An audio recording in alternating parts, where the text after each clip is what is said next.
Hello guys, welcome to financial statements lesson. We'll be talking about consolidated financial statements. As we can see, consolidated financial statements, but I think we are familiar with the word financial statements. But what is consolidated or to consolidate? To consolidate is actually to make one or to combine. So, which means consolidated financial statements is in short combined statements for two or more companies, normally the parent and the subsidiary. So we're going to learn how to combine the financial statements for two companies. Sometimes it can be two or more, but in your syllabus we always combine two, which is the parent and the subsidiary. So subsidiary, it is a company which is controlled by another company. Another company being what? Being the parent is a company controlled by another company. As per IFRS 10, the accounting standards which deals with business combination. So the subsidiary is that company which is controlled. Mark the word control. We'll see it appearing several times here. Controlled. The subsidiary is actually an investee, or the company which another company invests on, which means the parent or the holding company or the investor, the company which invests on another company. It is a company controlling another company. The word control appears again. It's very important. We'll see it appearing time and again, either control or controlled. This word will be using it several times in this tutorial. So the company which controls the other one, we say it is an investor because it has invested in another company. Or we can say a holding company because it will be holding some stakes or some shares on the other company. But the company which controls another company, there has to be the following situation. The parent should have the power over the investee. For us to say the parent is controlling the subsidiary, they have to have the power over the investee or the power over the subsidiary. The way the power there is same as control. If we have the power over something, it means that we are controlling or we are dominating it somehow. Therefore, the way the power there means control. So, for the parent to have control over the company, to have control over the other company, they need to have the power or the ability to control. That ability to control is called the power, the ability to influence. So that company, like I just said, it should have the ability to use its power. It has to have the ability to use its power over the investee to affect the amount of investors' returns. In other words, the company should have the power to have a say or to get some profits or some returns on the subsidiaries returns, it should have the ability to use its controlling state or the controlling power to affect the returns of the company. We'll see that when we are dealing with retained earnings, or what I mean by saying you should have the power over the investee. So it should also have the rights to various returns from the involvement with the investees. The rights how the profit more that investee should have the right or a share on the various returns made by the investee. Let me say the investee has made a certain amount of profit, then the parent, them having a control, they should be having the exposure or the rights. They're entitled to the returns of that company which they are controlling. You should note this thing here. We are not saying owned. Students like saying owned. No. The key word is control. Control. Some students will be saying a parent is a company controlling another entity. No. I mean, a parent is a company owning another entity. That's very wrong. It's controlling. Don't use the word owned. It's actually controlling. Don't mix the two words. Always know that the key word here is controlling, or the power over the other company, not total authority. No. So under financial statements or under consolidated financial statements, the financial statements, they are prepared on the parent's view, or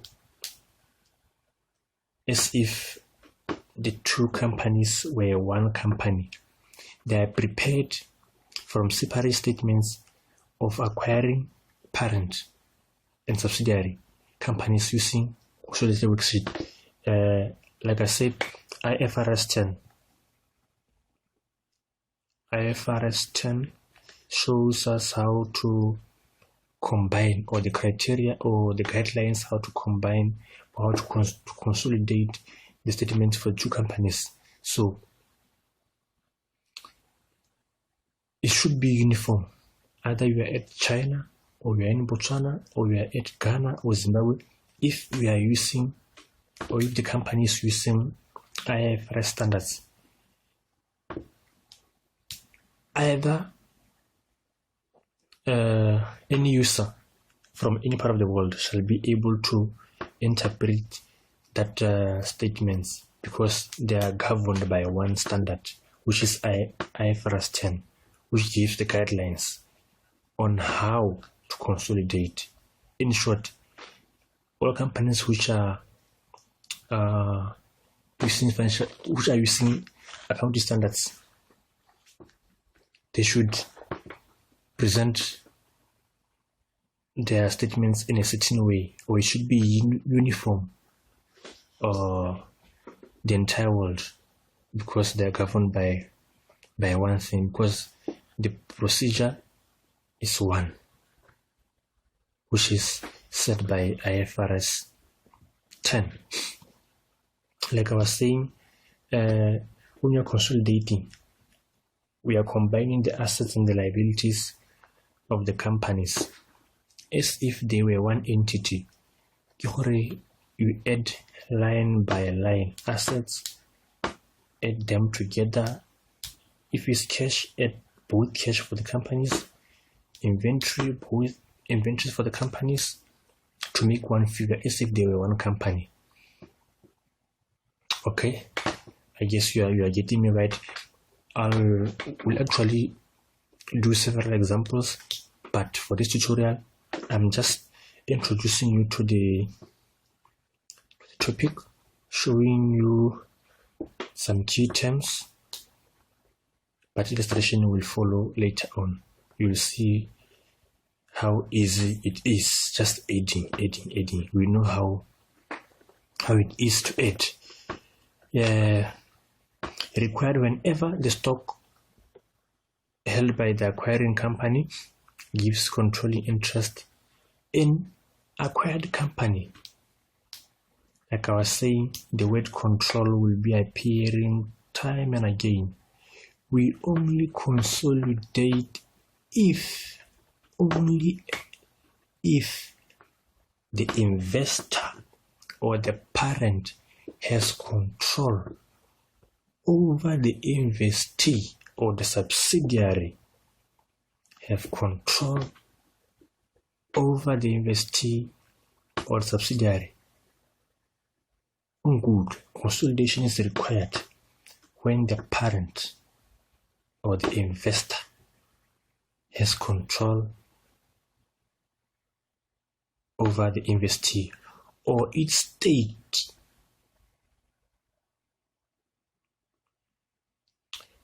Meet the criteria of controlling interest in the acquired company or the subsidiary. But now our issue will be, how do we determine that we have control or not? How do we see that? Let's see the next slide. Controlling interest. When one company owns directly or indirectly over 50% of the voting shares of another company.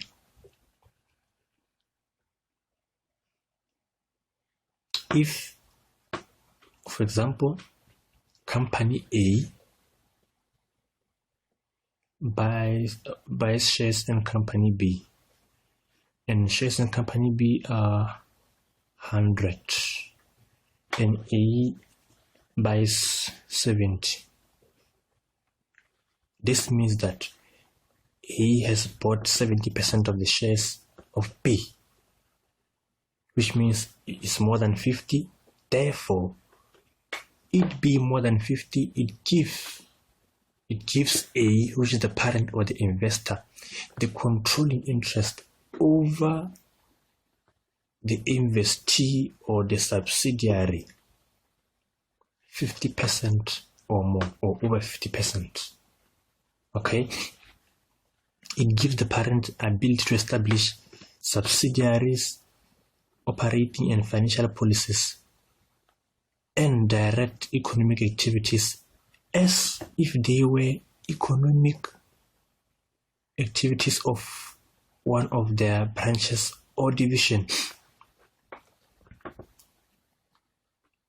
Like I was saying, when you're consolidating, we are combining, like for instance here, because we are in the financial position, we are combining the assets and the liabilities to seem as if they were one entity. So, as long as the investor has purchased or obtained 50% of the shares or holds more than 50%, it is required by IFRS 10 to prepare a consolidated financial statement as if that company, the subsidiary, is one of its branches, or as if it is same company. I guess you hear me, guys. And if we are having the controlling interest, it means that we have the non-controlling interest. Like on the previous example, I said A purchased or obtained 70%. of company B shares, which means that how much is left? 30% is left. 30% is left. This 30% is called non-controlling interest. Non-controlling interest.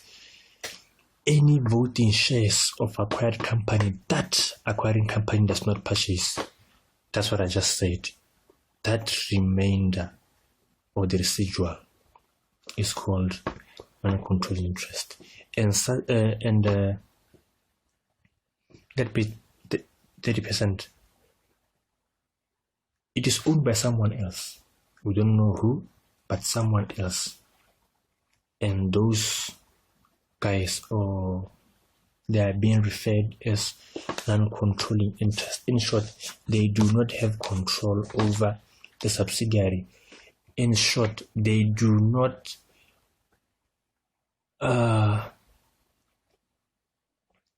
have, or they do not have more than 50%. They have 50% or less stakes or shares in the subsidiary. Okay? Then they are called non-controlling. If we were owning 70, or if we had 70% of the shares, then we sold 40, or then we sold 30, then we are left with 40. It means that now we will no longer be controlling, but we will fall under non-controlling. You see? Now the controlling interest will be someone else. But if we own, or if we have 70%, we are controlling. We have the control. We have the power. We have the say in activities of the subsidiary. Like I was saying, less than 50.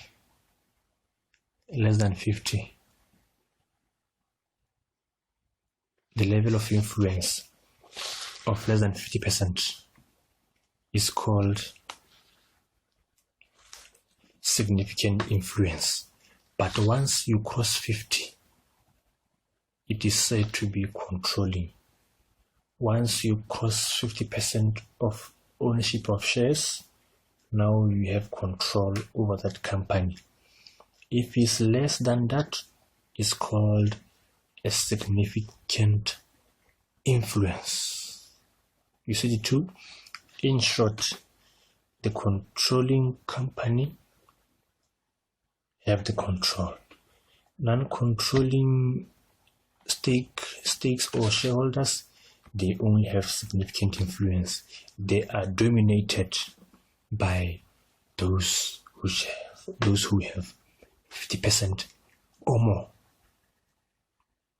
And according to IFRS 10, if a company is owning or having less than 50% in another company, that combination is treated as an investment.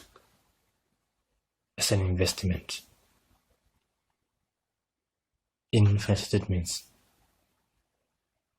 and it is not consolidated. Only the amount of investment or that non-controlling interest will be part of non-current assets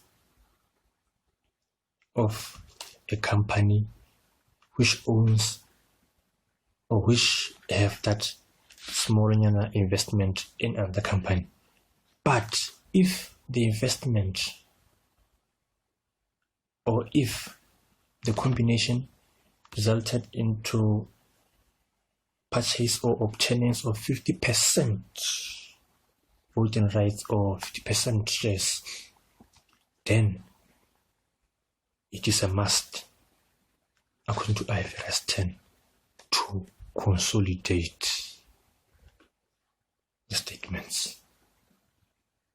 If it's less than 50%, we treat it as an investment. If it's more than 50%, we consolidate. That's it.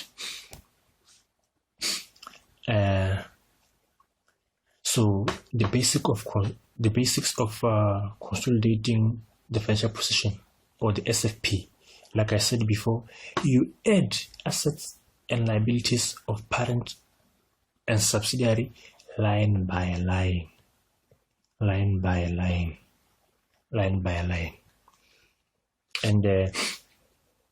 before you consolidate, when you look at the statements for both subsidiary and the parent, you will see that under the statement of financial position for the parent, under the assets section, you will see written investment in so and so. If, let's say parent is A and the subsidiary is B. Under the statement of the parent, you will see investment in company B, or in B Ltd. Under the assets. But once we consolidate, and if the parent owns or have more than 50%, then when you consolidate, we will no longer be showing the investment in subsidiary, this one. No. But now it will be replaced by the figure which is called goodwill. We will see the working for the goodwill, and I know and I believe that we are familiar with it. We have met this figure many times before. Many times before. So another point, the share capital and the premium are not added. In short, when you're consolidating, again for the assets and liabilities, you add everything line by line. But as for share capital and share premium, you take the ones for the parent as they are and put them in the consolidated statements and ignore those of the subsidiary. Okay? And then the amount attributable to non-controlling interest is calculated and shown separately in the face of consolidated statement of financial position. Because we have the controlling interest, there should be non-controlling interest, like I said. So that figure for non-controlling interest is shown under the equity section of consolidated statements. Under the equity section, under, because under the equity section we have the share capital, we have the share premiums, we have the retained earnings. Then the NCI, or the non-controlling interest, will be just after the retained earnings on the equity section of the financial position. So the retained earnings, or the group profits, the group share of subsidiary profit is calculated and added to the overall group retained earnings. When you're consolidating, we should add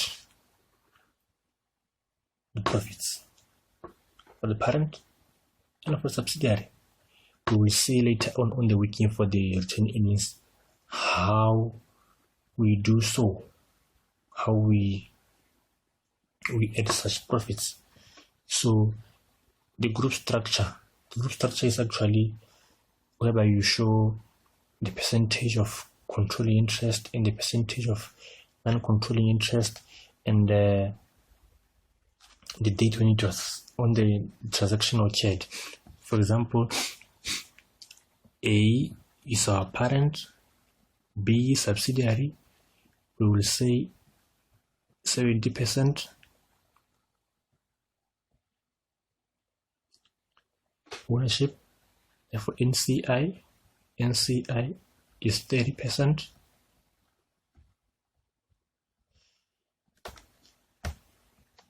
When was it purchased? On the 1st of January 2020. 1st of January 2020. That's actually the group structure. A owns 70% of shares in B. Therefore, 30% is non-controlling. It purchased those shares when? On the 1st of January 2020. That's actually the group structure, what they talk about. The net assets. This with net assets is not the first time we made it. The net assets is total assets minus total liabilities. Or in short, net assets are the equity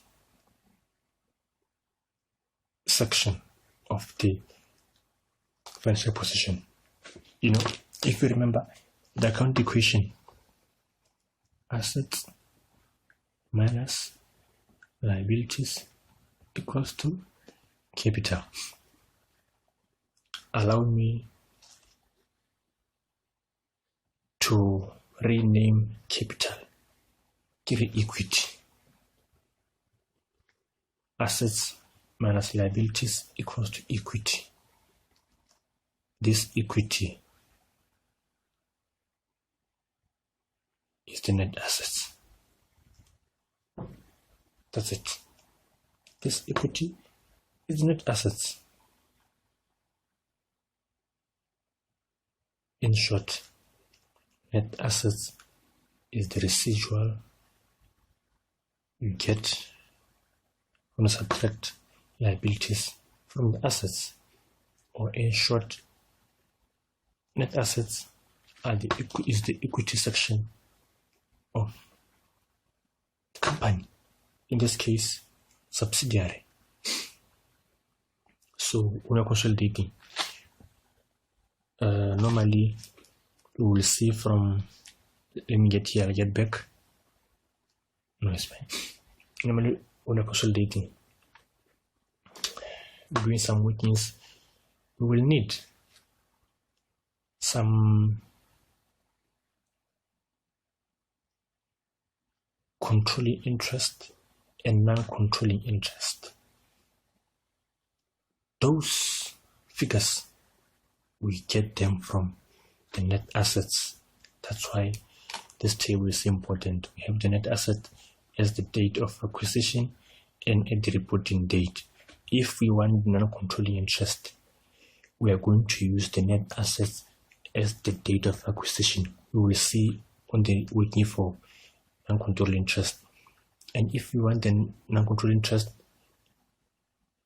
at the end, we are going to use the net assets as at the reporting period. So if you subtract the net assets of at acquisition from those as at reporting date, we will get the post-acquisition net assets, which are eligible or which will be used when we are consolidating the statements. We will see in detail how this net assets, we use them in determining the controlling and the non-controlling interest. The net asset, the total of share capital and premium from subsidiary should be unchanged at both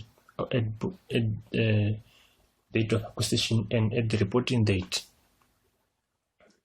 Remember, I always tell you that the word capital means long term, which means capital reserves are unlikely to change frequently. That's why they are saying they remain unchanged at both reporting and acquisition dates.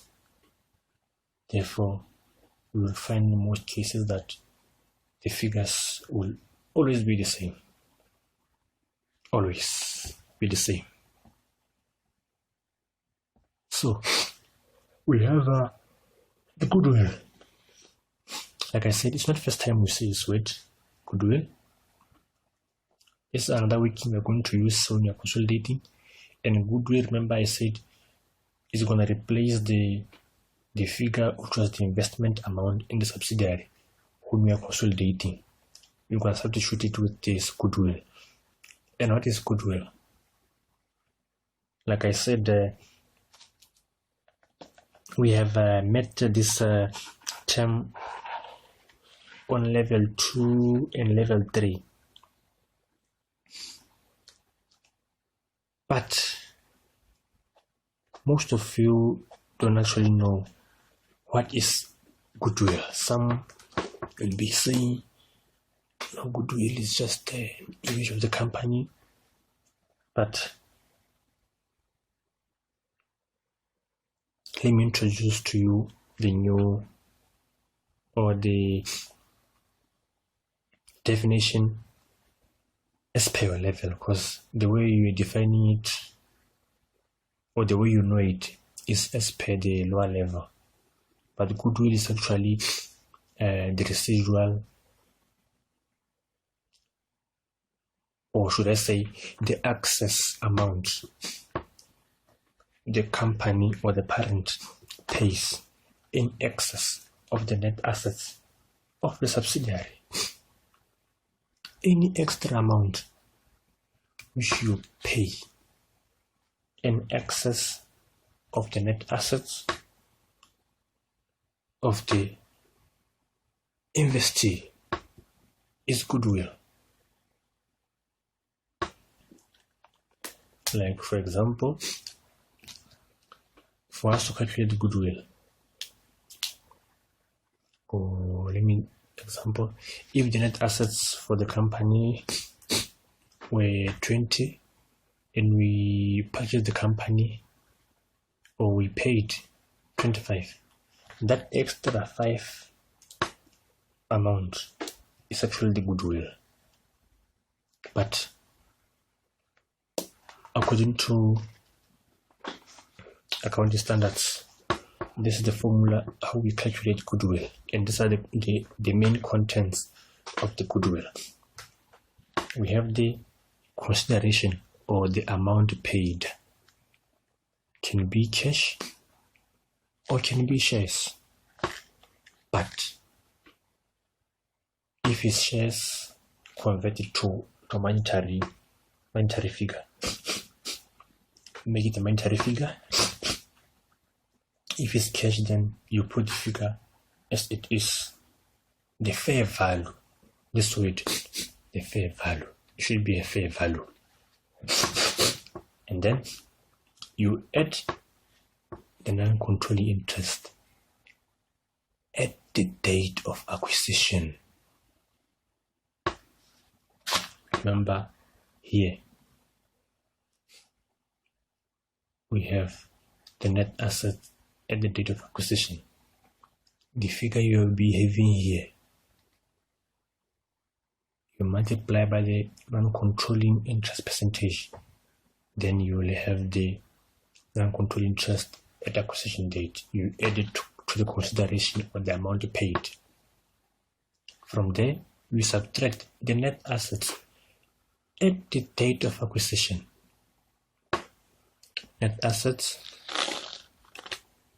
will be this amount here, this whole amount, unmodified. This amount.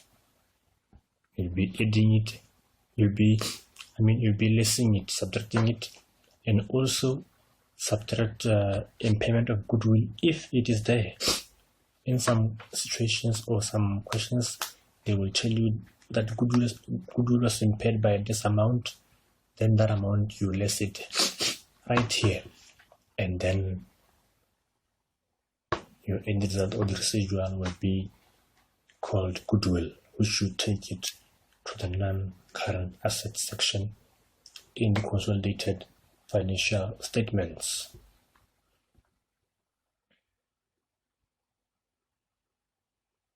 Consolidated financial statements. Let's now get into the controlling interest. non-controlling interest, it can be determined in two ways. It can be fair value or the proportionate of share of net assets. If it's fair value, you'll be given the absolute figure. Then what you'll do is just take the figure and use it. But on your exam, they will always, if not most of cases, require you to use the proportionate of share of net assets. Therefore, the NCI calculation will be as follows. Remember, I said the net assets are used to calculate the NCI. This contents of this table. Look at them. Share capital, share premium, retained earnings, evaluation reserve. Then let's go to that table again. These are the same contents we find here. You see, they are very same. Therefore, if you want non-controlling interest, you just take, like for example, if you want non-controlling interest at the date of acquisition, you take these same figures at the date of acquisition, you multiply them by the non-controlling interest percentage or percent. If you want non-controlling interest at the reporting date, still you go to a statement, look at the figures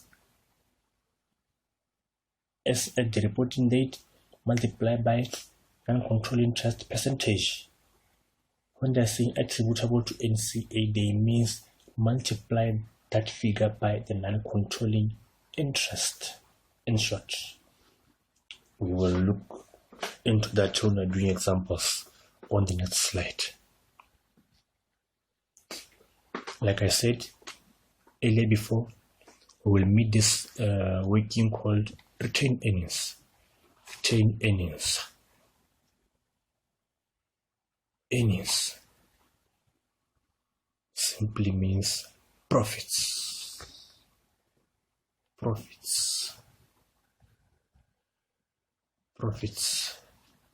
The word retained means accumulated. Therefore, retained earnings means accumulated profits. And how do you calculate retained earnings for the consolidated statement or for the group? Remember, consolidated statements sometimes are called group statements or group accounts. You take the parent retained earnings as it is 100% as they appear on the statement. You put it there. Then you take subsidiaries retained earnings.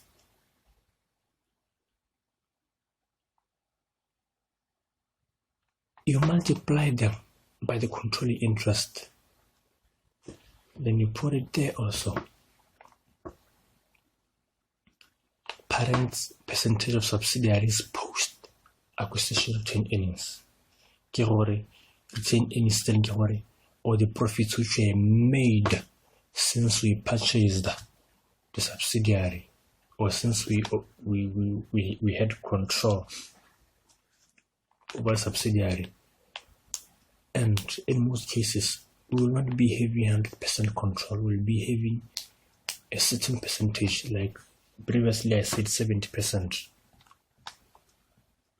which means what we will do, we will multiply the post-acquisition profits or retained earnings by 70% controlling interest, because that 70% belongs, or the parent has the control over that. Let me go a bit back.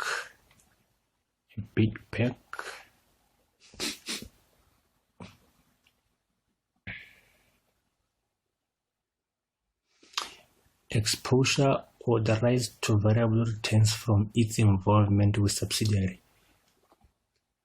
that 70%. That 70% is the involvement in subsidiaries return. That's what the parent is entitled to. Not everything, but the percentage equivalent to the controlling. Therefore, that amount is for the parent or for the group. Therefore, we'll take it as if it was directly generated by the parent. Then we add it to the parent certain earnings. Then we have the group certain earnings. But like I said, when I was doing Goodwill, when we were doing Goodwill working, Goodwill can be impaired, but the question will tell you if it's impaired or not. If it's impaired, the very same amount which you deducted at the Goodwill working is the same amount you're going to deduct here. This one. Then your end result will be retained earnings for the group, which you are going to put under the equity section of the consolidated financial statements. Let's get into the theory for retained earnings. We have these two terms, pre and post. Pre means before, post means after. Therefore, pre-acquisition profits are retained earnings of the subsidiary which exist at the date when it was acquired. At the date when it was acquired, that's before it was acquired. In other words, this profit belongs to the previous shareholders, which were under which belong to the previous shareholders as they were earned under their ownership. The new parent cannot lay claim to these profits, so they are excluded from group profits or group retained earnings. They are excluded. It was before we had some stakes. Then we have post-acquisition profits. These are the profits which we have a say on them because they are the ones which were made or generated since we purchased the shares in the subsidiary. Are those profits recognized in the retained earnings by the subsidiary at the year end, but end since the parent purchased their shareholding? Like I just said, as this were earned under the ownership of the new parent, an appropriate percentage based upon the parent ownership or the controlling interest can be recognized in the group earnings. We will, in the third slide, we will do the questions or the illustrations for all these workings. For now, let's end here and go and digest what we have covered. And next time or on the next slide, before we do some illustrations for all these workings one by one, we will be doing intercompany trading, unrealized profit, and mid-year acquisition. So go and read intercompany trading, go and read unrealized profit,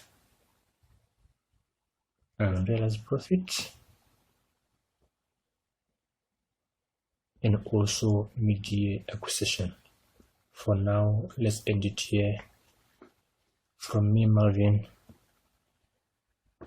I say goodbye.